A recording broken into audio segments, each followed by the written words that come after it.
Nous allons parler de cohabitation intergénérationnelle en Belgique avec Claire de Kerotem, qui est la cofondatrice et directrice de l'association Un Toit Deux Âges. Bonjour Claire.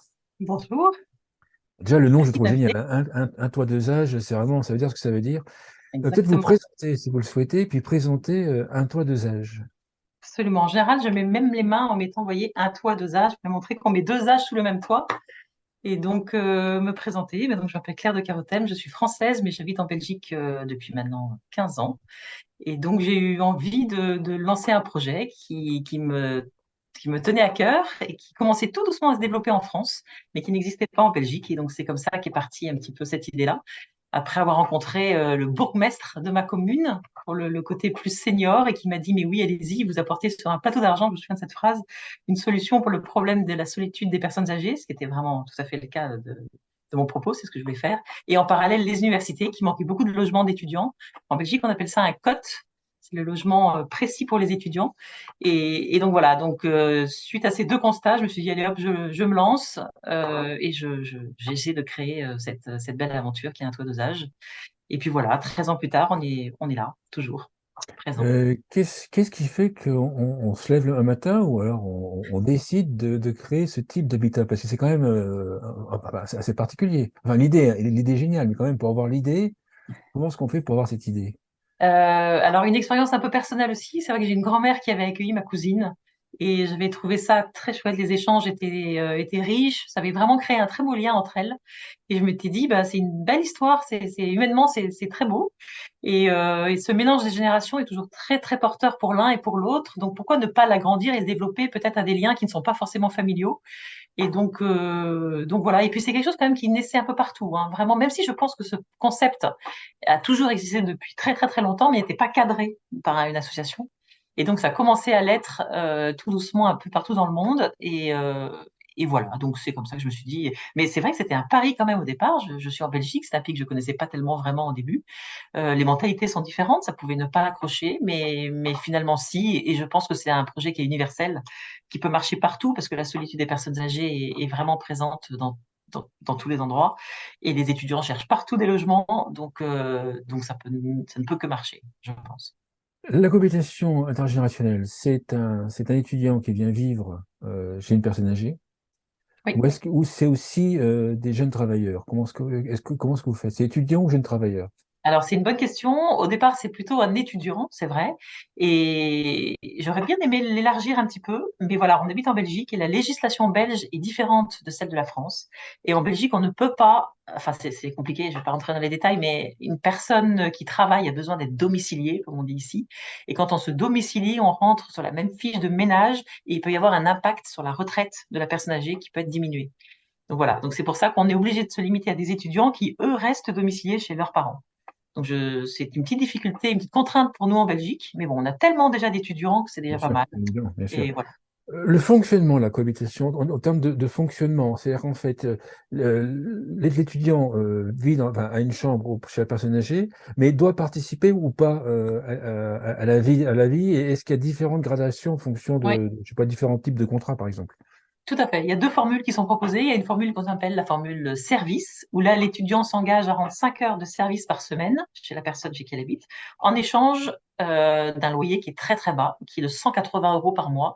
Et je vous assure qu'en Belgique et surtout à Ah oui, Bruxelles, c'est bah oui, vraiment bah oui, rien. bah oui, bah oui, bah oui. Donc voilà, ça c'est la première formule. Et la deuxième formule, c'est une formule plus classique où là, il y a un loyer un petit peu plus élevé, mais qui est toujours et qui reste toujours en dessous du prix du marché. C'est vraiment notre choix. Notre but, c'est aussi d'aider les étudiants à avoir accès à un logement de qualité, mais à moindre coût. Et donc là, il n'y a pas vraiment de contrat, de service, pardon, marqué noir sur blanc sur le contrat, mais c'est implicite. Il y a une politesse, il y a une courtoisie, il y a des échanges. Et puis évidemment, même si c'est pas noir noté, des services se rendent forcément au sein de Bien sûr, bien cette sûr. cohabitation. Qu'est-ce qui motive la personne âgée et qu'est-ce qui motive les étudiants? Je pense que les étudiants ont compris, c'est le coût, j'imagine, mais qu'est-ce qui Alors, motive? c'est le coût, mais c'est aussi, et ça, je l'ai appris avec l'expérience, c'est aussi le fait de ne pas être seul. Parce que quand un étudiant arrive dans une ville qu'il ne connaît absolument pas, il est content de ne pas être seul dans un appartement et de rentrer le soir. Et c'est aussi parfois vraiment un élément qui nous surprend, mais nos étudiants nous contactent vraiment pour ça, alors qu'ils ont les moyens financiers d'avoir un logement, mais être tout seul, ça ne les intéresse pas forcément. Mais ils pourraient prendre une cohabitation avec C'est vrai, des jeunes. c'est vrai, mais qu'ils ne connaissent Qu'est-ce qui- pas. Ils connaissent personne en arrivant. Et donc, du D'accord. coup, Ah oui, mais d'accord, oui, oui, d'accord, oui, c'est d'accord. vrai, Oui, c'est oui, vrai. Mais ils se disent, peut-être que je pourrais avoir des conseils, et ils ont raison. C'est vrai que la personne âgée qui est là peut les aider. C'est un peu une grand-mère, un peu de substitution bien qui est sûr. là et qui les guide au début en leur donnant les bonnes adresses, les bons plans, à droite à gauche. Ah oui, Et puis, je pense effectivement, parce qu'il qu'faut avoir, oui, oui, effectivement, parce qu'elle vit dans le lieu, donc elle connaît l'environnement, elle connaît tout à fait.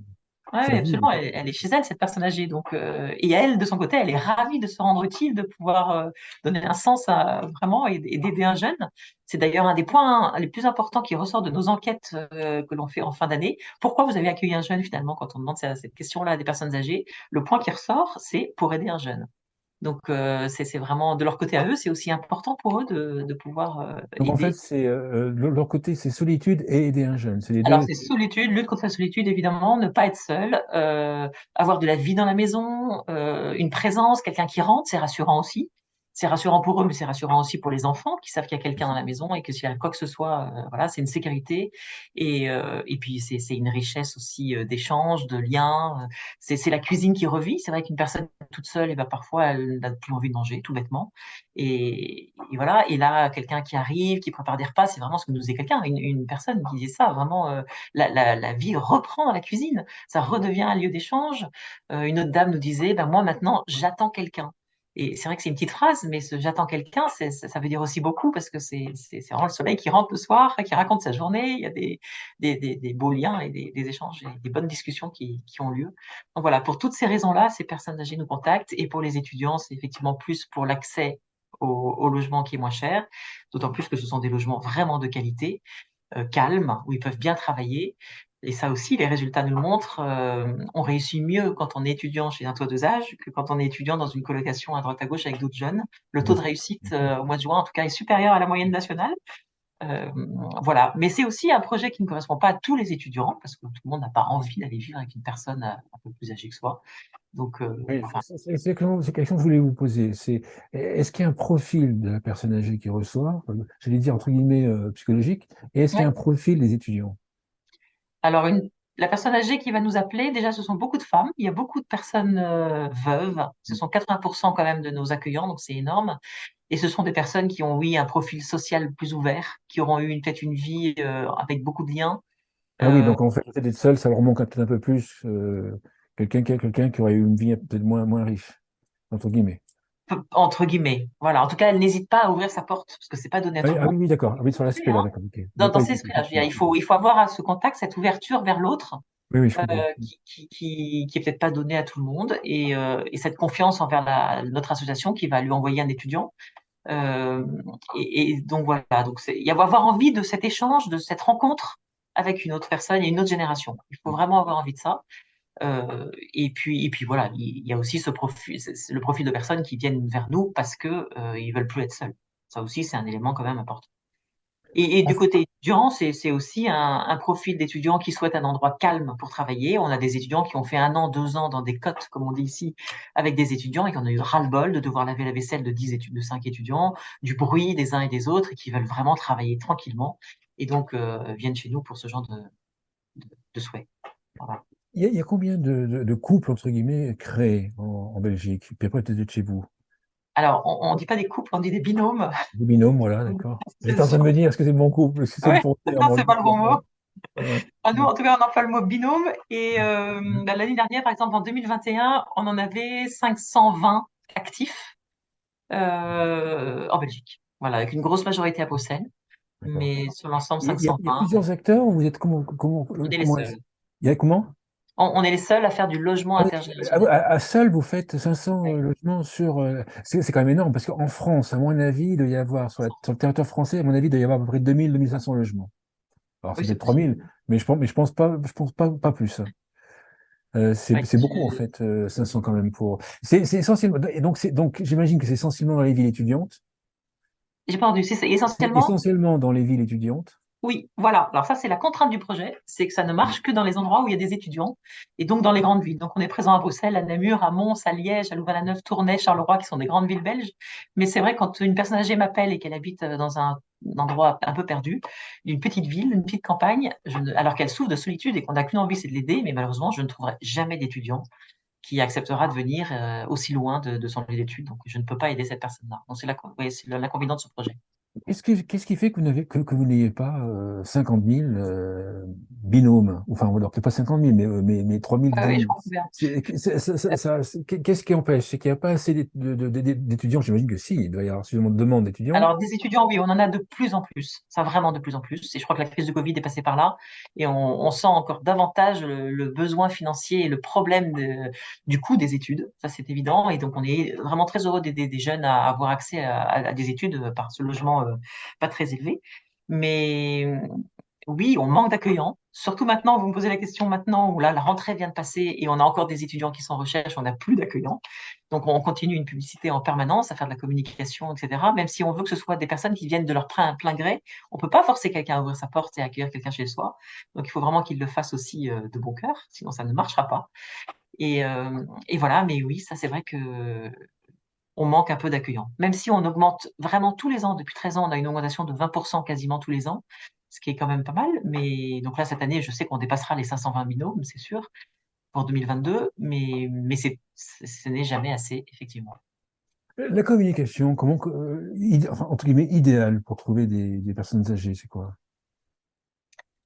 Nous, de notre côté, côté étudiant, c'est facile avec les réseaux sociaux et une communication sur toutes les écoles, universités où on est référencé, ça c'est très facile, ils nous trouvent facilement. Côté senior, on passe beaucoup par la presse, la radio, les télévisions. Parce qu'on est un petit pays, donc on a la chance d'avoir accès assez facilement à la radio, à des émissions de télé, à des JT. Donc on passe par là. On a fait une campagne métro aussi avec des grandes affiches. On fait tout ce qu'on peut. Et je crois qu'il faut vraiment faire de la com, de la com, de la com, parce qu'on se rend compte aussi que des personnes âgées parfois voient cette publicité une fois, puis peuvent se dire, bah non, c'est pas pour moi, je suis trop jeune, ou non, Et pas puis, encore. il faut que ça chemine. Je veux dire, en fait, Il faut que ça chemine. Voilà. Donc ils le voient une fois, deux fois, trois fois, et au bout d'un moment, ils prennent leur téléphone, ils nous appellent. Donc ça, on se rend bien compte qu'il faut un petit peu de temps avant que les personnes nous oui, contactent. puis le fait de préférer les personnes qui vous appellent, c'est des personnes qui ont réfléchi, qui sont. Voilà. Qui- Dont qui- on sait qu'elles sont prêtes.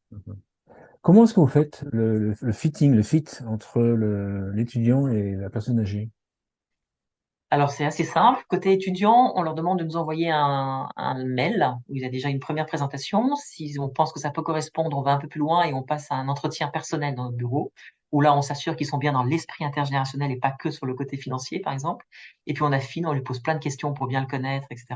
Et en parallèle, quand des personnes âgées nous contactent, ou bien des familles aussi, ce sont parfois les enfants qui nous appellent, on va sur place, là, en revanche, on se rend sur le logement, enfin, dans le logement de la personne qui souhaite accueillir, de façon à vérifier un peu. C'est vrai qu'on a quand même un rôle de sélection, un côté étudiant, mais aussi côté accueillant, pour s'assurer que le logement est sain, est correct, qu'il y a bien une chambre pour accueillir l'étudiant et pas un coin du salon. Ça nous est arrivé. Donc, dans ces cas-là, c'est non. Il faut vraiment une chambre avec pas grand-chose, mais un lit, une table, une armoire, une chaise, de quoi permettre à l'étudiant de travailler tranquillement. Et puis si c'est OK, là aussi, on passe un peu de temps, mais on prend ce temps pour mieux connaître cette personne en lui posant toute une série de questions. Et puis voilà, et quand on revient, enfin quand on part, on a en tête les étudiants que nous avons rencontrés, les accueillants, et c'est à nous de trouver le bon matching en fonction des affinités, en fonction du lieu. On essaie de trouver des étudiants enfin des logements qui ne sont pas trop loin du lieu d'études de l'étudiant. On ne va pas lui faire traverser la ville et lui faire 1 heure de trajet. Et puis selon les formules choisies aussi, que ça coïncide bien. Et voilà. Et quand on pense que deux personnes peuvent correspondre, que deux profils correspondent bien, on les envoie se rencontrer tous les deux, sans notre présence, puisque nous, on les a déjà rencontrés chacun l'un et l'autre. On préfère qu'ils se rencontrent tous les deux, qu'ils prennent le temps de faire connaissance, et on attend avec impatience leur retour pour savoir si le feedback est bon et s'ils valident, parce que c'est à eux de faire le dernier choix et de valider la proposition que l'on propose. Et voilà. Et si on a un oui et un non, et ben, on arrêtera et on recommence avec quelqu'un d'autre. Et si on a deux oui, et ben, c'est top. Dans ces cas-là, on valide cette cohabitation et on signe une convention d'hébergement à titre provisoire et précaire, qui est donc le document qui cadre juridiquement la cohabitation du mois de septembre au mois de juin. Et voilà. Et D'accord. c'est parti pour une belle aventure. Avec le recul, j'imagine qu'il y a des couples qui n'ont pas fonctionné, qui ont été, enfin des couples, des binômes Oui, qui j'ai ont, vu. je vais y arriver, des Oui, binômes oui. qui ont été mis ensemble en fait, qui ont été mis, puis au final ça s'est pas fonctionné. J'imagine que ça existe. Ça Qu'est-ce arrive. qui fait qu'un binôme ne fonctionne pas? Alors, on essaie quand même que ça arrive le moins possible. C'est pour ça Bien qu'on sûr, prend vraiment le temps en j'ose amont imaginer. de prendre du temps pour qu'on essaie de pas se planter, que ce soit vraiment eux qui valident, etc. Néanmoins, malgré toutes les belles histoires, on n'est pas dans le monde des bisounours, on est dans le monde dans l'humain, et donc il peut arriver. Donc, on fait un rôle de médiation au départ si vraiment il y a un petit truc qui va pas pour essayer de remettre en route le binôme. Et si vraiment, vraiment ça va pas, parce que c'est possible, et ben on arrête, tout simplement. Ça sert à rien de faire cohabiter deux personnes sous le même toit qui ne s'entendent pas. On arrête et on recommence avec quelqu'un d'autre, et puis c'est tout. C'est tout ça. Ouais. Est-ce qu'avec l'arrivée des baby boomers, ces jeunes seniors dont on dit jeunes seniors, est-ce que vous voyez une différence dans les accueillants? Alors, déjà, ils sont beaucoup plus connectés. Et ça, c'est aussi un bon point. Donc, pour nous trouver, déjà, c'est plus facile. Ouais. Et puis, on sent quand même qu'ils sont plus, oui, ils sont plus connectés, plus modernes, etc. Donc, le lien est encore plus facile avec les jeunes. Et sinon, est-ce qu'il y a un... La notion qu'on leur attribue, la valeur qu'on leur attribue de liberté, par exemple, est-ce que ça, c'est un frein, par exemple, je parle à haute voix, est-ce que ça, c'est un frein au fait de faire venir un étudiant et l'étudiant pourrait Non. nous manquer de liberté, enfin nous limiter notre liberté, non? Non, parce que la liberté est entière, quel que soit l'âge du senior d'ailleurs. Chacun est libre de faire ce qu'il veut. Les étudiants ne sont pas en prison chez cette personne. Elles rentrent, elles sortent. Le senior, de son côté, vit sa vie totalement. Voilà, il se retrouve le soir pour discuter, mais dans la journée, en général, l'étudiant n'est pas là. Et l'accueillant vit sa vie, ses activités, enfin tout ce qu'il peut faire. Donc l'un et l'autre sont totalement libres de leurs activités. Il n'y a pas de contraintes et d'obligations particulières, sauf celles qui sont notées sur le contrat s'il y a un vrai engagement particulier. Mais sinon, chacun est très libre. Donc ça ne joue pas sur l'âge de la personne. Le baby boom ne joue Une pas. question qui me vient, la personne âgée reçoit sa famille le Oui, week-end, par exemple. Qu'est-ce qui se passe avec l'étudiant? L'étudiant, il est de côté, il est avec la famille, il est présenté à la famille, comment ça oui. marche? Tout à fait. Déjà, nous, on rencontre souvent les familles. Quand on rencontre la personne âgée, il y a souvent la famille qui est là. Et on se rend compte que l'étudiant est vraiment vraiment bien accueilli dans la famille. Et c'est une bonne chose. C'est vraiment une bonne chose. Alors, on a certains étudiants qui sont pas forcément là le week-end. Parce que je pense D'accord. aux Belges, ils rentrent chez leurs parents, en fait, souvent. Donc, les Belges, enfin, les étudiants belges ne sont pas là. Quand ce sont des étudiants étrangers, là, oui, qui sont là, présents le week-end. Et alors, là aussi, soit ils vivent leur vie, soit ils partagent des moments avec les petits-enfants. On a des accueillants qui leur font volontairement rencontrer leurs petits-enfants et il y a des liens qui se créent, d'ailleurs. Euh, Ça dépend, chaque cas est vraiment unique, mais la famille n'a jamais été un frein. Pas du tout. Au contraire, nous, on est ravis de travailler avec eux et de collaborer avec eux plutôt. Avec le recul, est-ce qu'il y a un profil ou des profils étudiants qui sont les plus recherchés? Est-ce qu'on préfère les étudiantes aux étudiants, les Belges aux étrangers, quelqu'un qui peut apprendre une langue étrangère? Oui. Alors, étant donné qu'on a 80% de femmes, c'est vrai que quand il y a un partage de salle de bain, par exemple, on va avoir une préférence pour une jeune fille. Hmm. Donc, on remarque aussi qu'on loge quand même plutôt des jeunes filles, à hauteur de 60-70% de jeunes filles plutôt. Est-ce qu'il y a une préférence sur le profil particulier? On peut être amené à avoir des demandes plutôt de profil infirmière, médecin, enfin, plutôt médical. Ça nous est arrivé pour des personnes plus âgées. Ah oui, d'accord. Ah oui, ah oui, ah oui. Voilà, ça Très peut bien. être, Oui. ça peut être rassurant aussi de savoir qu'il y a un profil un peu plus. Mais on se rend compte aussi, d'ailleurs, c'est vrai, ça je ne vous l'ai pas dit au début, mais que les profils d'étudiants qui nous contactent sont, sont assez portés vers le social. Et donc c'est vrai qu'on D'accord. a beaucoup de profils étudiants en orthophonie, en médecine, en infirmière, kiné, sage-femme. Enfin, donc ce sont quand même des gens qui ont une sensibilité, peut-être oui, une ouverture vers l'autre, un contact vers l'autre, parce que ce sont des métiers où ils devront avoir des échanges avec soit des personnes âgées, mais en tout cas l'autre, hein, avec un grand A. Et donc, mais bon, on a aussi des médecins, des architectes, il y a vraiment de tout. Mais c'est vrai qu'on a une plus grande majorité de personnes peut-être dans le médical. Voilà. Est-ce qu'il existe, comme en France, pour ces secteurs, pour vous, des accords avec d'autres acteurs des seniors pour trouver, pour vous faire connaître, une sorte de prescripteur, en fait, j'allais dire, pour trouver des. Euh, Est-ce que ça se on a des fait, par exemple, partenariats. lors des accords avec des mutuelles, par exemple, qui pourraient refaire Oui, la promotion. Vous avez oui, ça? Vous avez développé ça? oui, tout à fait, tout à fait. Oui, oui, on est vraiment connu et référencé. En fait, on est un peu l'expert, comme on est Bien sûr, seul, bien on est sûr. un peu référencé comme l'expert des solidarités et de tout ce qui est intergénérationnel, etc. Donc oui, on est souvent sollicité et on nous fait gentiment, très souvent de la publicité via les mutuelles, via alors, les communes aussi. Les communes, c'est pardon, les mairies. Des arrondissements, via les villes. Enfin, on travaille vraiment en partenariat avec tout le monde. Je crois que le but, il est général, c'est vraiment d'aider les personnes âgées à rester chez elles. Ça aussi, c'est un point de plus, c'est de rester chez soi le plus longtemps possible. C'est une alternative à une maison de repos. Et les personnes âgées n'ont pas envie d'aller en maison de repos, en tout cas de moins en moins. Elles veulent rester dans leurs meubles et chez elles. Et puis, donc du coup, tout le monde participe à cette envie-là. Et puis c'est dans l'air du temps aussi, je trouve, de vouloir rester chez soi plus longtemps. Et donc, voilà, un taux d'usage est une Bien sûr, alternative. c'est une Oui, demande importante, bien sûr. tout à fait. Dernière question pour ma part. Quelle est la durée la plus longue, en fait, de vie d'un binôme que vous avez noté? Alors, on a eu plusieurs à 6 ans. 6 Et ans. alors, pourquoi 6 ans? C'est parce que des études durent 5 ans, C'est en ça. général, il reste 5 ans, et que, alors au départ, j'étais un peu opposée à ça, mais j'ai trouvé très dur quand même de casser un binôme au bout de 5 ans parce que les études étaient terminées. Et donc, on a accepté que l'année qui suive, l'année où l'étudiant cherche un travail, il puisse rester encore chez son Ouais, accueillant.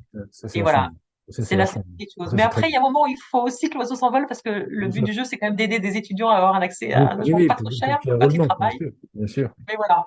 Et après, c'est très chouette de voir, on a eu ça là récemment, un étudiant, c'est qu'il est pas étudiant, qui travaillait, qui s'est marié et qui est une étudiante, et qui est venu présenter son fils à sa mamicote, comme elle disait. Ah, bien. Voilà, pour vous montrer que ça peut durer vraiment, vraiment longtemps et que c'est chouette. Donc voilà, ça peut durer longtemps, vraiment très longtemps. Même 10 ans après. Enfin, nous, ça fait 13 ans. Je sais qu'il y en a certains sont encore en lien avec leurs étudiants du début. Et on est ravis d'avoir Chouette. créé des C'est liens chouette.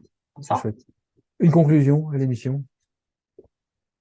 Une Eh bien, conclusion. écoutez, je suis en tout cas, moi, passionnée par mon métier. J'avoue que c'est un travail qui est très, très boostant, même pour toute notre équipe, quand on a des petites phrases, des merci, des sourires, quand on voit une personne âgée qui s'ouvre au bout de quelques mois parce qu'elle est plus toute seule et qu'elle, même physiquement, je vous assure, ça se voit parfois. Et ben voilà, il n'y a pas meilleure récompense pour nous, et on n'a qu'une envie, c'est de continuer au maximum. Vraiment. Merci, merci Claire, Claire de Clairatem. Je rappelle que vous êtes cofondatrice et directrice de l'association Un Toit, Deux Âges. Merci beaucoup. Merci à vous. Au revoir.